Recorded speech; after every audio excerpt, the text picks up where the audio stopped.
Coming up on Mountain News this morning, the high winds we saw across the Commonwealth did some damage yesterday.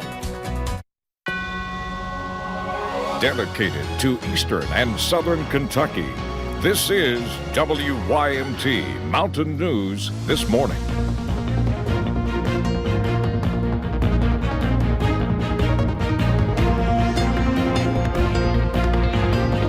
Good morning. The time is 6:31 on November 28th. I'm Madison Pergram, and thank you for joining us on Mountain News this morning.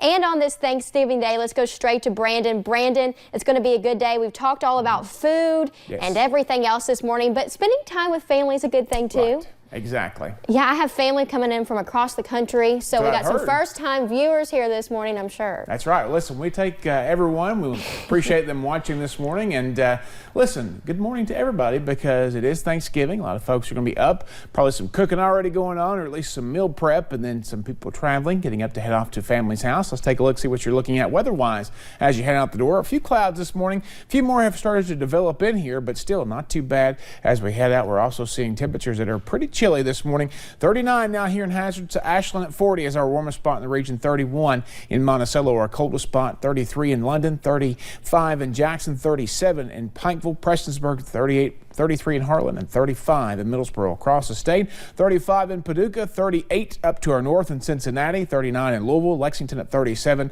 38 in the Tri-Cities, Nashville, and Charleston, West Virginia is at 41 degrees. Today, if we plan it out, we're going to see again as we head toward time to eat this afternoon, or if you're eating early, it's going to be a chilly day, but sun and clouds, so get out there and enjoy it. I'll talk about the extended forecast coming up here in just a little bit. Madison?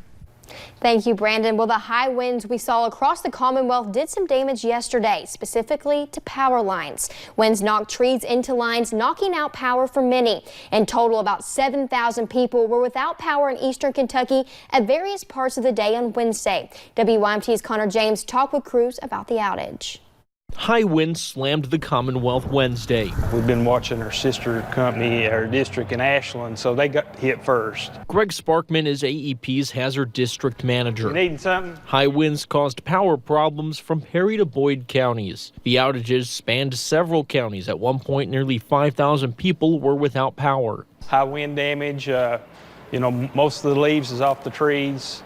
It did rain some. Less than an inch, so that the ground wasn't saturated too bad. Now here along Hereford Way in Knott County is one of the many areas dealing with power outages. High winds tore down a tree across the road over there and took down a line, resulting in that pole right there losing the top and essentially knocking out power for people all in this area. The downed lines were thrown across the property. Stay away from all down lines. Officials warn even if it looks safe to stay back. Make sure, if you're driving and you see wires down, do not move any wires and stay away from them until we get there to remove them, to make it safe.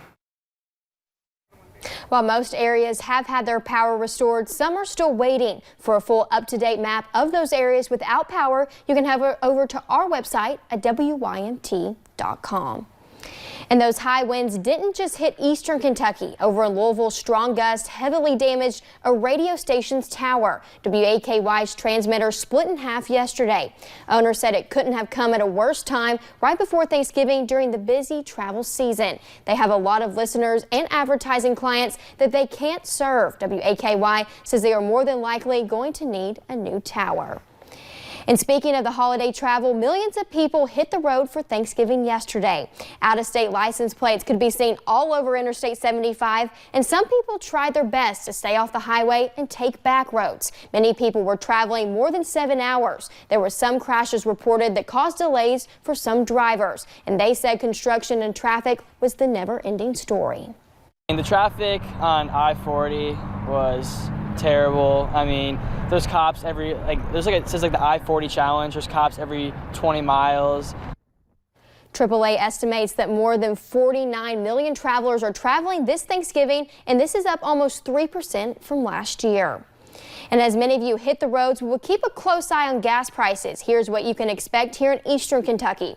Kentucky's average of $2.37 is about 22 cents cheaper than the national average. You will notice around Interstate 75, gas is cheaper, and you will still find the lowest price in Bell County, where gas is about $2.17 a gallon. And a Pulaski County grandmother died Tuesday night after rushing back into a burning home to find her grandchildren.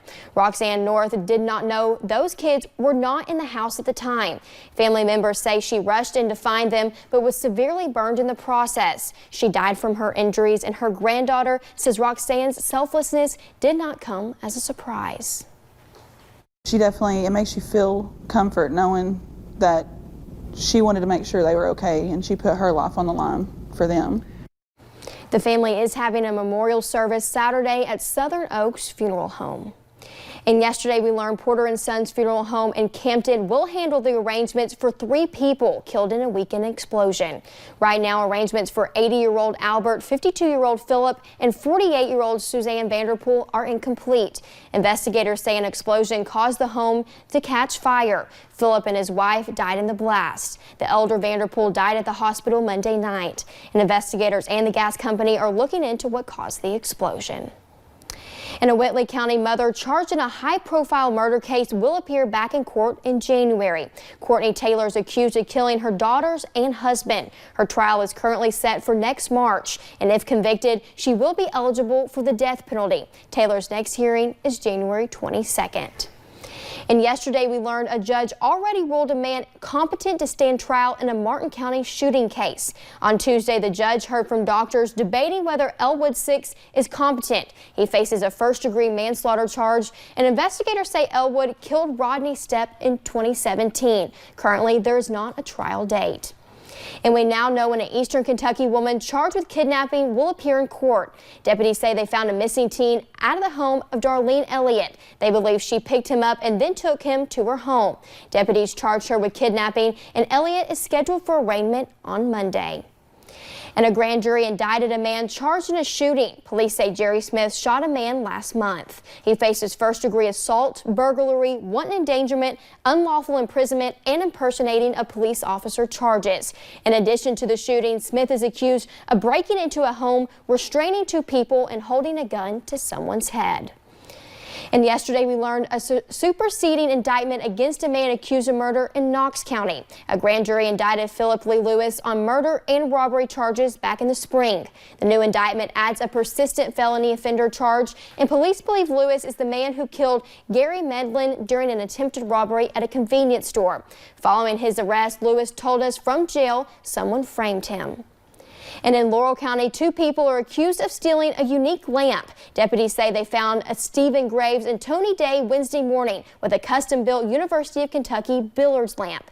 It's valued at $750, and deputies say it was stolen from a home on Tuesday. Graves and Day are both charged with receiving stolen property. And it is a problem many of us have experienced firsthand: bank fraud. Well, I talked with professionals to learn more on how to keep your money safe this holiday season. Holidays are right around the corner, meaning more money will likely come out of your pocket. Mobile banking is fabulous. I mean, you can do absolutely everything, from transferring money, checking balance. With many people now using cell phones to bank, it is important to know a few tips to keep your money safe. The mobile deposit app that we have, you can actually go in and it's called Card Control. Janice Bradford King with Community Trust Bank says it can also control and set spending limits. And if you know that you're going shopping and you will not be spending more than $250, you can put that on there. And if a transaction comes in for more than that, then you will receive an alert. Another feature, blocking international and out-of-area transactions. Also be aware of the Wi-Fi network your phone is connected to. I just think you open yourself up to sharing your information on public Wi-Fi. And lastly, if you shop online, make sure the site is safe and secure. But at the end of the day, if you do suspect fraud, call your bank immediately. You may have to file a police report or something like that, but most of the time the customer is made whole. All with the hopes of making sure it is you, not someone else, cashing in with your money this holiday season. Now, if you suspect bank fraud, it is recommended you contact your bank as soon as possible.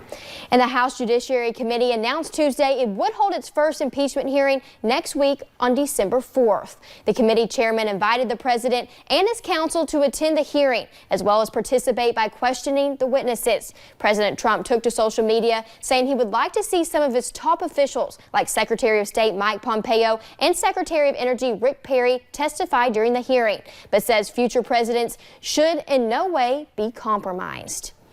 And home in time for the holidays, former President Jimmy Carter is heading home after spending 2 weeks in the hospital. He was released Wednesday morning after undergoing a procedure earlier this month to relieve pressure on his brain. The pressure was the result of bleeding from several recent falls, and he plans to celebrate Thanksgiving with his family in his hometown of Plains, Georgia.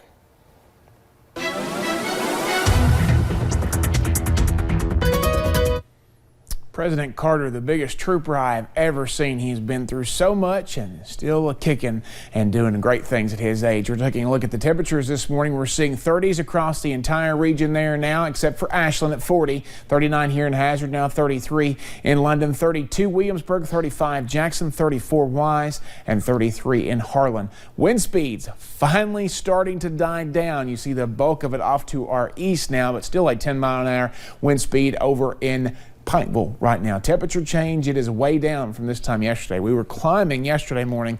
Now we are still falling and probably will be to about 9 o'clock with that cold front still making its way out of the region. A little extra on the coffee meter today. Your out the door forecast, we are going to see sun and clouds after a chilly start to the day. Temperatures will not warm up a lot, only into the mid-40s by later this afternoon. Madison. Thank you, Brandon, and thank you for joining Mountain News this morning. Coming up, dozens of turkeys were deep fried in Louisville yesterday for a good cause. And whether you enjoy it baked, smoked, or fried, there are dangers involved in the preparation of one popular Thanksgiving staple.